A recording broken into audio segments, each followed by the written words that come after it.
کیونکہ اگر ماں باپ کے حقوق ہیں، دوستوں کے حقوق ہیں، تو اللہ کے سب سے زیادہ ہونے چاہیے. تو وہ غیر مسلم جو مسلمان ہوا نا، اس نے بتایا کہ سب سے پہلے تو 5 نمازیں ہیں بھائی. ہم اگر اللہ کو مانیں تو اللہ سے ریلیشن تو ہو. تو یہ اسلام ہے جو ہمیں 5 دفعہ مسجد میں لے کر آتا. اور لاتا کتنے بہترین اسٹائل کے ساتھ ہے. کیسے بہترین انداز کے ساتھ لاتا ہے اسلام. یہ بھی ہو سکتا تھا کہ خام خواہ کی قربانی دلوائی جاتی کہ 5 دفعہ تم نے الٹے لٹکنا ہے تاکہ پتہ چل جائے تمہارا اللہ سے کیا ہے، ریلیشن ہے. تو یہ بھی تو قربانی ہوتی کہ نہیں ہوتی؟ لوگ دلوا رہے ہوتے ہیں. فوج میں نا، جب ہم جو این سی سی کی ٹریننگ کی ہے نا کالج میں، تو وہ فوجی صوبیدار ہمیں ٹریننگ دیتے تھے.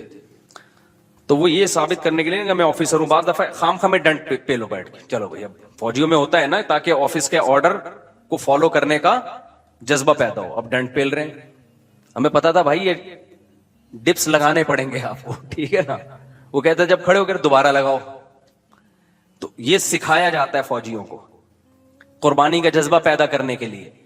تو اللہ میاں ایسے بھی کر سکتے تھے کہ بس الٹے لٹک جاؤ، ٹھیک ہے نا، 5 ٹائم. قربانی دلوائی ہے لیکن ایسے طریقے سے دلوائی ہے کہ اس میں ہمیں روحانی سکون ملے، اس میں ہمارا اللہ سے ریلیشن قائم ہو، اس میں ہمیں لطف اور مزہ آئے، ہماری دنیا بھی سدھر جائے اس سے. ہمیں حکم دیا سب سے پہلے فجر کی نماز رکھی تاکہ مسلمان صبح دیر سے اٹھنے والی قوم نہ بنے. اللہ میاں یہ بھی کر سکتے تھے کہ پہلی نماز 11 بجے، دوسری نماز شام 3:30 بجے، 4-5 نمازیں ایسے کر دیتے. جہلم والی سرکار نے تو کر دی، فجر رکھی ہے اور ظہر کے بارے میں بولا ہے کہ عصر سے 20 منٹ پہلے آپ ظہر عصر پڑھ لیں اور غروب آفتاب ہوتے ہی مغرب عشاء بھی اکٹھی پڑھ لیں. تو یہ عملی طور پر 2 نمازیں ہوئی ہیں، ٹھیک ہے نا. 5 نمازوں کا مطلب ہوتا ہے اپنی تمام مصروفیات کو دوبارہ سے فارغ کر کے نماز کے لیے آنا. ظہر میں آپ سارے کام چھوڑ کے آتے ہو، پھر واپس چلے جاتے ہو، پھر عصر میں الگ سے آتے ہو، پھر واپس چلے جاتے ہو، پھر مغرب میں الگ سے آتے ہو، پھر واپس چلے جاتے ہو، پھر عشاء میں الگ سے آتے ہو. یہ 5 دفعہ قربانی دلوائی جا رہی ہے. اگر اس طرح سے نمازیں اکٹھی کرنے کا اسلام میں حکم ہوتا تو 3 دفعہ قربانی ہوتی، 5 دفعہ قربانی نہیں ہوتی. دیکھو ہم ظہر سے پہلے 4 سنتیں پڑھتے ہیں اور 4 فرض پڑھتے ہیں. ان سنتیں پڑھنے میں کوئی قربانی ہوتی ہے ہمیں؟ اس لیے کہ تو نماز کے لیے آئے ہوئے ہیں نا. تو اگر ہم 4 فرض کے ساتھ 4 عصر بھی پڑھ لیں تو عصر کی قربانی تھوڑی ہی پھر یہ. تو 5 نمازوں کا مطلب بھی 5 ٹائم پہ آنا ہے. اس میں شاپنگ واپنگ ہی تو رکاوٹ بنتی ہے. اور آپ نے شاپنگ کے لیے کہہ دیا ہے اہل حدیث. حالانکہ اہل حدیث یہ مانتے نہیں ہے، لیکن یہ اس کی عادت ہے جہلم والی سرکار کی کہ کسی بھی مسلک میں کوئی بھی الٹا فتویٰ دے رہا ہوگا نا تو اس الٹے مولوی کو لا کے ہائی لائٹ کر کے مسلک کو بدنام کرنا. تو ایک اہل حدیث کا وہ چلایا کہ ایک اہل حدیث کہتے ہیں کہ میں جب 12:30 بجے شاپنگ کے لیے جاتا ہوں نا اپنی بیوی کو لے کے، تو 12:30 بجے ظہر کے ساتھ کیا پڑھ لیتا ہوں. یہ جہلم والی سرکار کا کلپ میں نے خود اپنے کانوں سے سنا ہے کہ 12:30 یا 12 بجے جیسے ہی ظہر کا وقت داخل ہوا تو ظہر کے ساتھ فوراً کیا پڑھ لیتا ہوں، عصر. حالانکہ قرآن میں سورہ نور اللہ کیا کہتے ہیں، رجال لا تلہیہم تجارت ولا بیع عن ذکر اللہ واقام الصلاۃ. مسجدوں میں ایسے لوگ ہوتے ہیں کہ ان کو تجارت اللہ کی یاد اور نماز سے غافل نہیں کرتی. بزنس ہی اللہ کی یاد، اور اللہ فرماتے ہیں مسجدوں میں ہوتے ہیں. پتہ چلتا ہے کہ کہاں آگے پڑھنی ہوتی ہے، جماعت سے بھی اور اپنے ٹائم پہ بھی. اور اسی شاپنگ کو آپ نے ذریعہ بنا لیا 2 نمازیں اکٹھی کرنے کا، اثر گول کر دیا آپ نے. یہ ہے تفقع اور بصیرت، سمجھتے ہو. اور اس نماز کا اجر خراب کیا ہے جس کی سب سے زیادہ تاکید قرآن بیان کر رہا ہے. تو خیر، تو کیسا ریلیشن ہے؟ جلدی سے بات کو سمیٹ کے میں ختم کرتا ہوں. سب سے پہلے اللہ کیا کہتا ہے، مسلمان اپنے مسلم ہونا ثابت کرنے کے لیے کہ میرا اللہ سے ریلیشن ہے، اللہ نے کہا کہ 5 ٹائم نماز پڑھنی پڑے گی. اور یہ 5 ٹائم نماز کیوں رکھی ہے پتہ ہے آپ کو؟ کیونکہ وقت میں بہت بڑی تبدیلی ہوتی ہے. اللہ کہتے ہیں جب بھی اس کائنات میں بڑی تبدیلی ہوگی تو سب سے پہلے میرے سامنے سجدہ کرو گے، اس کے بعد اپنے کاموں میں لگو گے. تبھی تو قرآن کہتا ہے اقیم الصلاۃ لدلوک الشمس الی غسق اللیل. نمازوں کو قائم کرو دلوک شمس، سورج ڈھلکنے کے وقت، الی غسق اللیل، اور راتوں کے اندھیروں میں. تو غسق اللیل میں 2 نمازیں آ گئیں، مغرب اور عشاء. یہ دونوں رات کی نمازیں ہیں. لیکن ان دونوں کے اوقات میں بڑا فرق ہوتا ہے. مغرب میں فل اندھیرا نہیں ہوتا لیکن روشنی بھی نہیں ہوتی, بہت زیادہ وقت میں تغیر ہو جاتا ہے.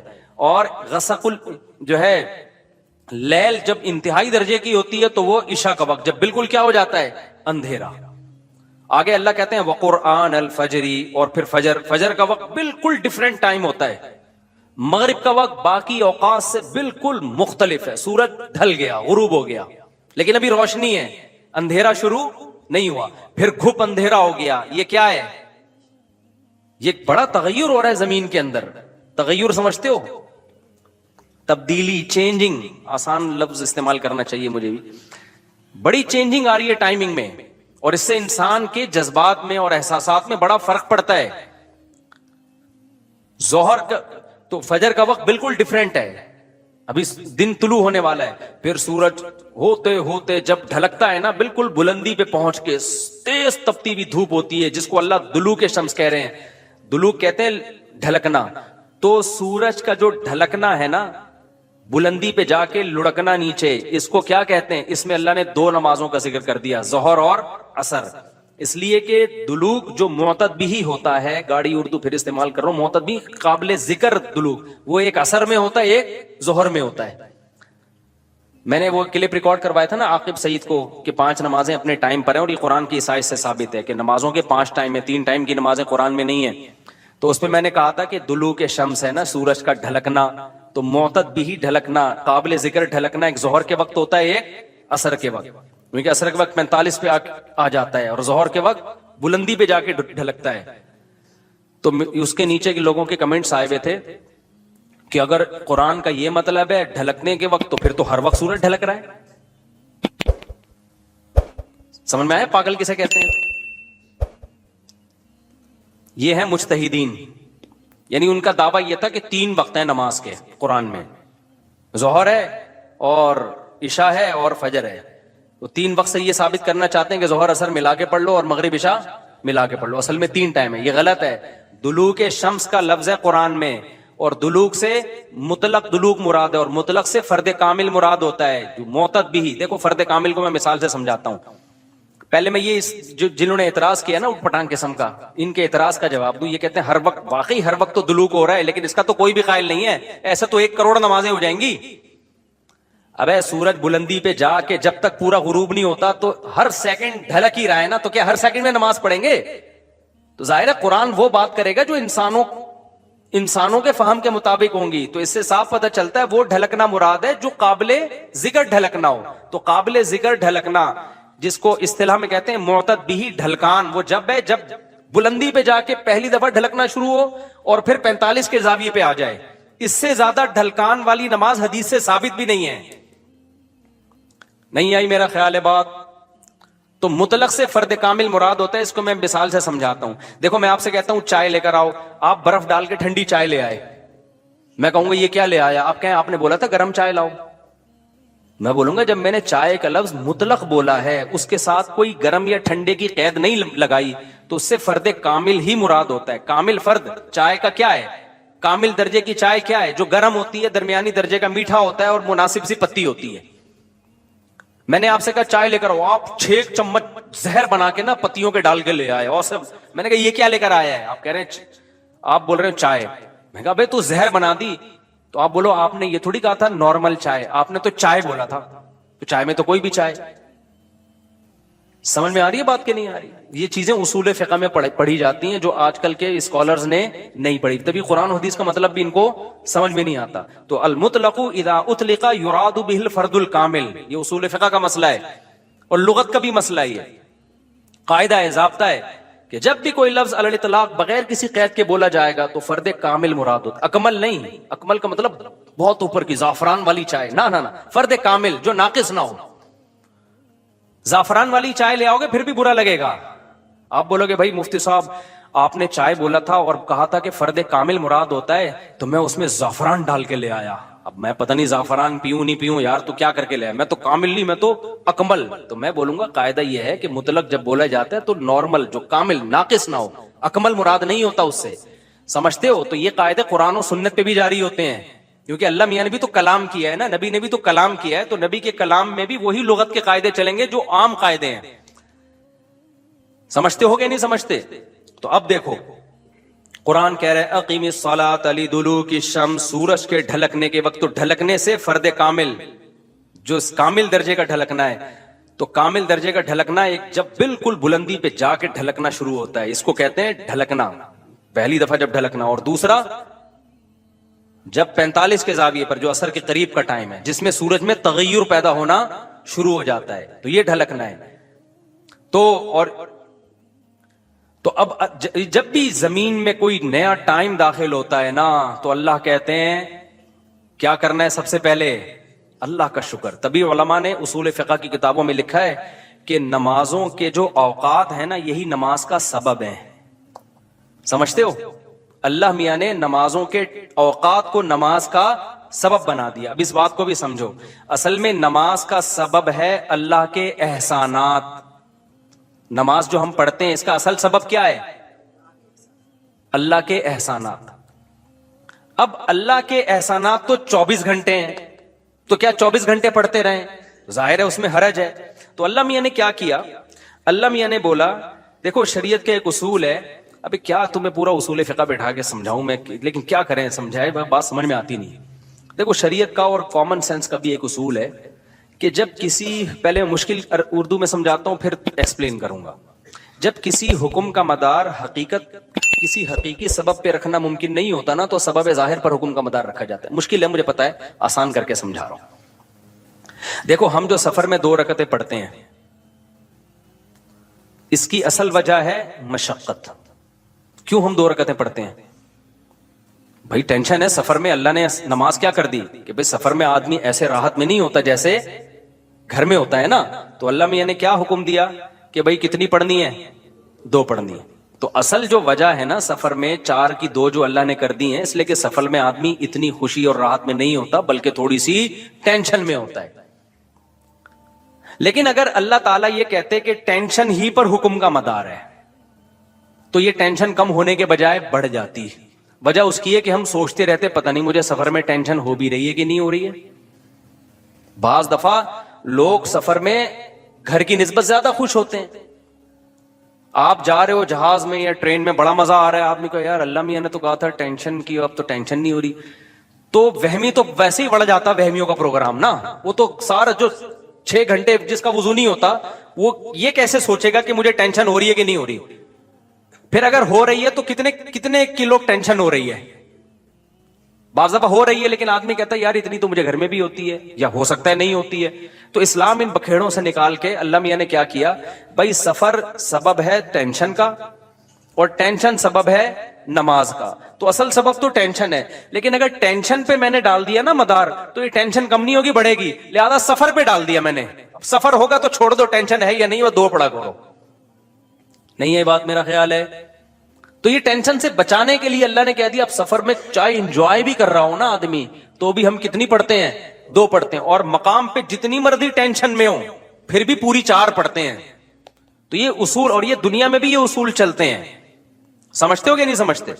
تو یہاں بھی اللہ نے کیا کیا, اللہ میاں نے فرمایا اصل میں تو تم پہ نماز فرض ہے اس لیے کہ میرے احسانات تم پر بہت ہیں. اب وہ احسانات تو ہر وقت بولو ہوتے رہتے ہیں. اب ہر وقت احسانات ہیں تو اب ہر وقت پڑھتے ہیں نماز, وہ تو ناممکن ہے. تو اللہ میاں نے کہا کہ بھائی دیکھو اللہ کے احسانات میں جو تجدد ہوتا ہے نا, جدت آتی ہے, وہ ٹائم کے لحاظ سے آتی ہے. ہماری پوری زندگی کا نظام کس سے چل رہا ہے؟ ٹائم سے چل رہا ہے.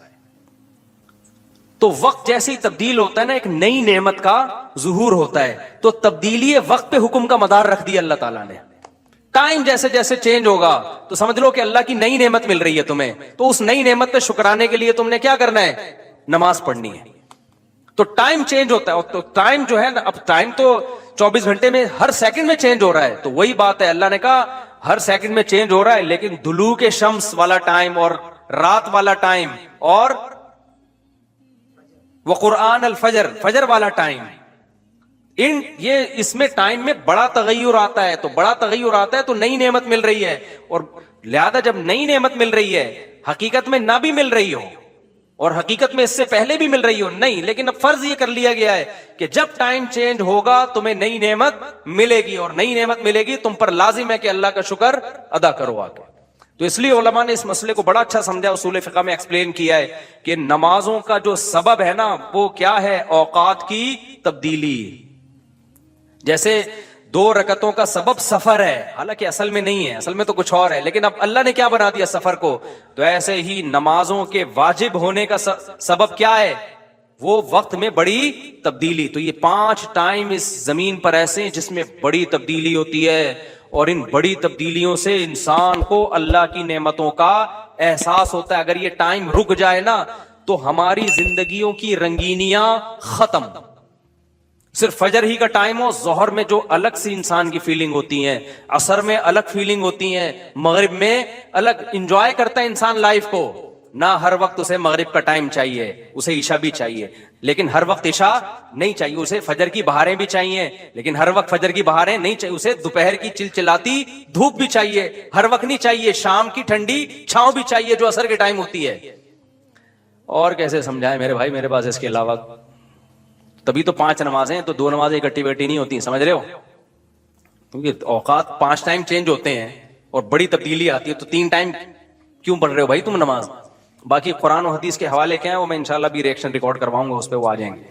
تو میرے بھائی, تو یہ اسلام ہے جو ہمیں کہتا ہے کہ جب وقت میں بڑی تبدیلی ہوگی تو تمہیں اللہ کی نعمت کو واقعی ہوتا بھی ہے.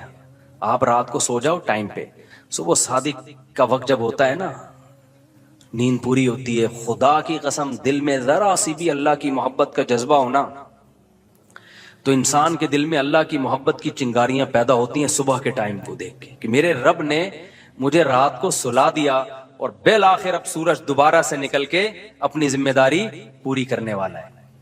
دل چاہتا ہے اللہ کو راضی کروں, اٹھوں میں اللہ کے سامنے جاؤں. ہم تو پوستیوں کی طرح, میجورٹی تو سوری ہوتی ہے نا, اٹھتی 12 بجے کم وقت, اس کو کیا پتا وہ صبح اور وہ چھاؤں ستاروں کی اور وہ نور.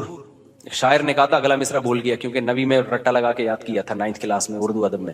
وہ صبح اور وہ چھاؤں ستاروں کی اور وہ نور, دیکھے تو غش کرے ارینی گوئے اوجے دور. واہ واہ, اب یاد آ گیا. آپ کو سمجھ میں نہیں آیا ہوگا کیونکہ اردو برباد ہو رہی ہے. شاعر نے کہا ہے ارینی, موسیٰ علیہ السلام نے کوہ طور میں کہا تھا نا ارینی, اے اللہ مجھے اپنا جلوہ دکھا. تو گوئے اوجے طور, طور کے پہلو سے جو آواز آئی تھی نا ارینی, تو وہ والا منظر, وہ روحانی منظر ہوتا ہے وہ صبح اور وہ چھاؤں ستاروں کی اور وہ نور. یعنی ستاروں کی چھاؤں کے بعد جب صبح پیدا ہوتی ہے نا تو وہ کوہ طور والا منظر, روحانی منظر پیدا ہوتا ہے جب کوہ طور سے موسیٰ علیہ السلام کی ارینی کی آواز آئی تھی. یہ شاعروں کا تخیل ہوتا ہے, کوئی میرے پہ توہین کا فتویٰ نہ لگا دینا بھائی. تو فتوے مارکیٹ میں توہین کے آج کل بہت ہلکے چل رہے ہیں. تو ہم اپنے بیان کی طرف چلتے ہیں. تو یہ 5 نمازیں اللہ نے کیا کر دی میرے بھائی, بولو. اصل تو عبادت اسلام میں ہے ہی نماز. اصل کیا ہے, 5 ٹائم دن میں. تبھی علماء کہتے ہیں معافی نہیں ہوتی ہے کبھی, موت تک چلتی رہتی ہے, کیونکہ ٹائم آتا رہتا ہے نا. ٹائم آئے گا تو نماز لازم ہوتی رہے گی, یا تو ٹائم روک لو. ہم جب گئے تھے وہاں ناروے میں تھے نا, تو بہت لمبی رات تھی, تو وہاں ٹائم رکا ہوا تھا رات کا. تو مغرب اور عشاء اور فجر میں ٹھیک ٹھاک فاصلہ ہوتا تھا. فجر 8:45 بجے ہو رہی تھی صبح, اور عشاء میرا خیال ہے 4:30-5 بجے. تب چونکہ ٹائم رکا ہوا تھا نا, مغرب کے بعد عشاء کا وقت, فجر کا وقت آ ہی نہیں رہا, عشاء کا وقت, عشاء کے بعد فجر کا وقت آ ہی نہیں رہا, تو ٹائم رک گیا, تو نماز بھی کیا ہو گئی, رک گئی. ٹھیک ہے, دیر سے پڑھو. تو کیونکہ ٹائم چینج ہوگا تو حکم اللہ کا نماز کا آپ کی طرف متوجہ. ہاں, جن علاقوں میں 6 مہینے 3 مہینے سورج نکلتا ہی نہیں ہے, وہاں پھر حدیث میں آتا ہے کہ اس میں پھر حدیث میں کچھ اور ہے, وہ پھر ابھی مسئلہ بیان کروں گا تو بات لمبی ہو جائے گی. یہ ان جگہوں کی بات ہے جہاں دلوک شمس ہو رہا ہے, سورج نکلتا ہے اور 24 گھنٹے کے اندر غروب ہو جاتا ہے, تو وہاں پھر نمازیں کس طرح ہی پڑھی جائیں گی, ٹائم کے ساتھ اللہ نے اس کو جوڑ دیا ہے. تو نماز کی ہر رکعت میں سورہ اخلاص پڑھنا. فرض نماز میں ہر رکعت میں سورہ اخلاص پڑھ سکتے ہیں. خلیفہ شاہ نیو یارک سے پڑھ سکتے ہیں, نماز ہو جائے گی. حدیث میں آتا ہے ایک صحابی نماز میں بار بار سورہ اخلاص پڑھتے تھے. آپ نے ان کو بلا کے پوچھا, انہوں نے کہا مجھے اس سے محبت ہے, تو آپ نے ان کو جنت کی بشارت دی. تو اگر کسی کو عقیدہ توحید سے محبت ہے، اللہ تعالیٰ کی توحید ہے اس میں، اس نیت سے پڑھتا ہے تو انشاءاللہ کوئی حرج نہیں ہے، لیکن نارملی یہ عمل ناپسندیدہ ہے۔ صحابہ نے شکایت بھی اسی وجہ سے کی تھی نا کہ نبی کا عام معمول یہ نہیں تھا، تو بہتر یہی ہے کہ ایک رکعت میں کوئی سورت پڑھیں، دوسری میں دوسری پڑھیں، تیسری میں سنتیں پڑھ رہے ہیں تو تیسری میں کوئی اور سورت، بہتر یہی ہے۔ کبھی کبھار اگر ہو جائے تو کوئی حرج نہیں ہے۔ عصر سے پہلے نفل نماز کا حکم، عائشہ صاحبہ نیو یارک سے پوچھتی ہیں، عصر سے پہلے نفل نماز پڑھ سکتے ہیں؟ پہلے جتنی چاہیں پڑھیں، بعد میں نہیں پڑھ سکتے۔ عصر کی نماز کے بعد نفل پڑھنا جائز نہیں ہے، ہاں قضاء عمری پڑھ سکتے ہیں، یا کوئی اور قضا نماز ہو جائے تو وہ پڑھ سکتے ہیں، لیکن نوافل عصر کے بعد نہیں پڑھ سکتے، پہلے جتنے چاہیں پڑھیں۔ نماز میں آنکھ بند کرنا جائز ہے؟ کیا نماز میں آنکھ بند کر سکتے ہیں اور کتنی دیر تک؟ عابد خان سعودی عرب سے، نماز میں آنکھ بند کرنا مکروہ ہے، ناپسندیدہ ہے، کیونکہ نبی صلی اللہ علیہ وسلم ہمیشہ آنکھیں کھول کے نماز پڑھتے تھے، تو اس لیے بہتر یہی ہے کہ نماز میں آنکھ کھول کے نماز پڑھیں آپ۔ اندھیرے میں نماز پڑھنے کا حکم، اندھیرے میں نماز پڑھنا ممنوع ہے یا نہیں؟ عثمان غنی آئی لینڈ سے، کوئی ممنوع نہیں ہے، پڑھ سکتے ہیں۔ عبد الرشید صاحب راجستھان انڈیا سے پوچھتے ہیں، کیا نماز میں بسم اللہ پڑھنا واجب ہے؟ کیا بسم اللہ الرحمن الرحیم نماز کی پہلی رکعت میں پڑھی جائے گی یا ہر رکعت میں پڑھنا وہ لازم ہے؟ بھائی لازم کسی رکعت میں بھی نہیں ہے، سنت ہے، بہتر ہے جب پہلی رکعت میں آپ اللہ اکبر کہہ کے نیت باندھتے ہیں تو ثنا پڑھیں، ثنا کے بعد اعوذ باللہ من الشیطان الرجیم، پھر بسم اللہ الرحمن الرحیم، پھر سورہ فاتحہ پڑھیں۔ سورہ فاتحہ کے بعد اگر آپ درمیان سے کہیں سے تلاوت کر رہے ہیں سورت کے تو پھر بسم اللہ نہ پڑھیں، اگر سورت کے شروع سے تلاوت کر رہے ہیں تو پھر بسم اللہ الرحمن الرحیم دوبارہ پڑھیں، اور جیسے الم تر کیف فعل ربک پڑھ لی یا قل واللہ پڑھ لی، تو سورت شروع کرنے سے پہلے بسم اللہ پڑھیں آپ، سنت ہے۔ پھر جب دوسری رکعت کے لیے آپ کھڑے ہوں گے تو پھر سورہ فاتحہ سے پہلے بسم اللہ، اور پھر جب سورہ فاتحہ پڑھ کے نئی سورت شروع کریں گے تو بسم اللہ۔ اگر سورت شروع نہیں کرتے، قرآن کے درمیان سے پڑھتے ہیں تو پھر بسم اللہ نہ پڑھیں، کیونکہ بسم اللہ سورت شروع کرنے سے پہلے پڑھنا سنت ہے، تو چاہے سورہ فاتحہ ہو یا کوئی نئی سورت ہو، اس سے پہلے بسم اللہ عام حالات میں بھی پڑھنی چاہیے اور نماز میں بھی۔ ہاں سورہ توبہ جب آپ پڑھیں گے تو پھر اس سے پہلے بسم اللہ الرحمن الرحیم نہ پڑھیں آپ، لیکن یہ واجب نہیں ہے، میں نے بتایا سنت ہے، چھوٹ جائے تو کوئی گناہ نہیں ہے۔ کیا عشاء کے صرف 4 فرض پڑھ سکتے ہیں؟ اگر کوئی عشاء کی نماز لمبی ہونے کی وجہ سے چھوڑ دیتا ہے تو اگر وہ صرف 4 فرض پڑھ لے تو کیا اس کی عشاء کی نماز ہو جائے گی؟ اسی طرح اگر عصر کی بھی صرف 4 رکعت فرض پڑھ لے تو کیا اس کی نماز ہو جائے گی؟ کوئی گناہ تو نہیں ہوگا؟ حنا صاحبہ بہاولپور سے، جی حنا صاحبہ بالکل فرض نماز ہو جائے گی۔ 17 رکعتیں سوچ کے نماز ہی چھوڑ دینا عشاء کی، یہ تو بہت بڑا ظلم ہے، تو 4 فرض یہ بہت زیادہ ضروری ہیں۔ اگر کوئی سنتیں نہیں پڑھ رہا، صرف 4 فرض پڑھ لیتا ہے تو فرض تو ذمے سے ساقط ہو گئے نا، ورنہ فرض چھوڑنا تو کبیرہ بہت بڑا گناہ ہے اسلام میں، تو کسی بھی طرح ہو فرض بہرحال پڑھے۔ باقی عشاء کے بعد 2 سنتیں مؤکدہ ہیں تو وہ بھی پڑھ لے، کیا جا رہا ہے اس میں، وہ بھی مؤکدہ ہیں، کبھی کبھار چھوڑ دیں تو کوئی حرج نہیں ہے، لیکن چھوڑنے کا معمول بنا لینا اس میں گناہ کا خطرہ ہے، ایسا شخص قابل ملامت ہے، نبی کی شفاعت سے محروم ہونے کا خطرہ ہے، تو اس لیے 2 سنتوں کو کبھی معمول بنانا چاہیے، کبھی کبھار چھوٹ جائے تو کوئی حرج نہیں ہے، لیکن بہرحال 2 سنتوں میں اور 4 فرض میں زمین آسمان کا فرق ہے۔ 2 سنتوں کے چکر میں 4 فرض کبھی بھی نہ چھوڑیں، نہیں پڑھے جا رہے تو 4 فرض ہی پڑھ لیں، تو لیکن عام 2 سنتوں کا بھی معمول بنا لیں تو 6 رکعتیں عشاء کی، جس کو ہم کسی حد تک ضروری کہہ سکتے ہیں۔ 4 فرض تو وہ تو فرض ہیں بہرحال، اور 2 سنتیں مؤکدہ ہیں، وہ چھوڑنا حرام اور کبیرہ گناہ تو نہیں ہے، لیکن قابل ملامت ہے ایسا شخص جو سنتیں نہ پڑھے۔ اور وطر 3 رکعت وطر رہ گئے، وہ پوری رات میں کبھی بھی پڑھ لیں، وہ بھی واجب ہیں، وہ چھوڑیں گے تو گناہ گار ہوں گے۔ باقی عصر سے پہلے 4 رکعتیں پڑھنا وہ سنت ہے، وہ لازمی نہیں ہے۔ پہلے سوال ہے جی محمد صاحب انڈیا، محمد صاحب کی طرف سے جو انڈیا سے ہیں، کیا نماز میں نیت کے لیے یہ کہنا ضروری ہے کہ میں 4 رکعت فرض نماز پڑھ رہا ہوں، منہ میرا کعبہ شریف کی طرف امام صاحب کے پیچھے، یا دل میں ہی پتا ہو کہ آپ 4 رکعت فرض پڑھ رہے ہیں تو یہ بھی کافی ہوگا؟ دیکھیں یہ کہ منہ میرا کعبہ شریف کی طرف اور اس امام کے پیچھے، تو منہ تو کعبہ شریف کی طرف ہوتا ہے تو نماز ہوتی ہے، اس لیے اس کی نیت ضروری نہیں ہے۔